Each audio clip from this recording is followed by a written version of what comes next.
Ar būna, kad kovo vidury nosis bėga, čiaudot ir spjaudot, mieguistumas, nuovargis užtinka ir taip kaskart prasidėjus pavasariui. Ir tai gali būti visai ne virusas, o šienligė. Primenu, kad nesu nei alergologė, nei šeimos gydytoja, bet dietistė su ilgametė kelių dešimtmečių įvairių alergijų turėtoja. Taigi dalinuosi, kur aš esu pati padarius klaidų ir kas jums gali praversti.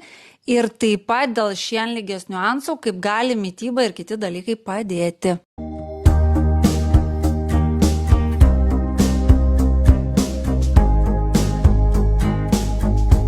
Dėmesio, primenu patiem ligų nenusistatinėti, net ir pagal simptomus, kur jums atrodys tikrai.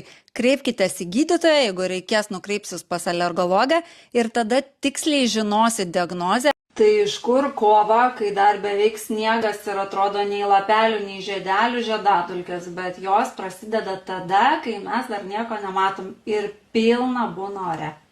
Pirmoji kryžminės alergijos, tai reiškia, galim būti alergiški žiedadulkėm, bet reaguoti maistą, morkas, obuolius, lazdyno riešutus arba kitus maisto produktus, nors tyrimas jiems alergijos nerodys. Tiesa, gali būti ir ne taip. Gali būti stipri alergija žiedadulkėm, bet į maistą nereaguoti, dėl to labai reikia žiūrėti simptomatiką. Reaguojat ar ne ir be reikalo produktų neišbraukinėti.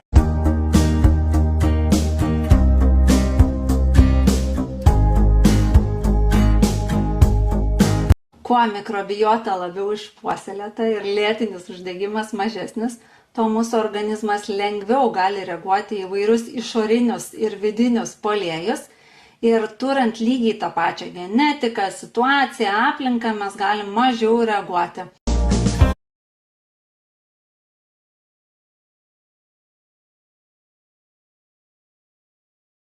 Dalį probiotikų rūšių mes ir postbiotikų pasigaminam savo žarnyne, bet kartais verta ir pasipildyti ir pabandyti. Jeigu turit alerginių reakcijų, kaip visada sakau, negarantuojama, bet aš bandau vieną dalyką, kad būtų labai aišku, kas padeda